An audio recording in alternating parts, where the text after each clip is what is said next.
Hey guys, today we're going to be talking about proper hand hygiene.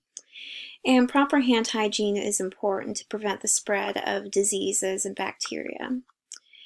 And the overall average of people who use proper hand hygiene is estimated to be only about 40%. And this is because they are not using the proper technique most of the time. So today we'll be talking about proper hand hygiene with hand sanitizer, which is to be used to clean, but not in the case when your hands are soiled and dirty. This is to prevent the spread of bacteria. And the best kind of hand sanitizer to use is one with a 60 to 70% of alcohol content. And it's also important to use it liberally when you do use it so that it can work properly.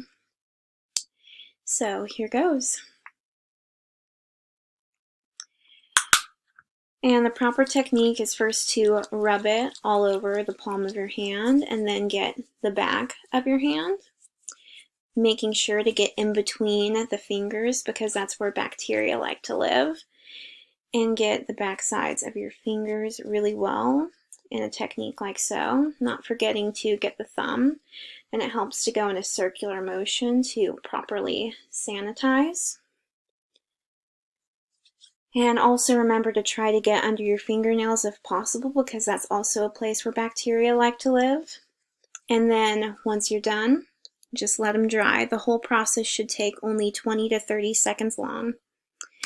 And that is all. Thank you.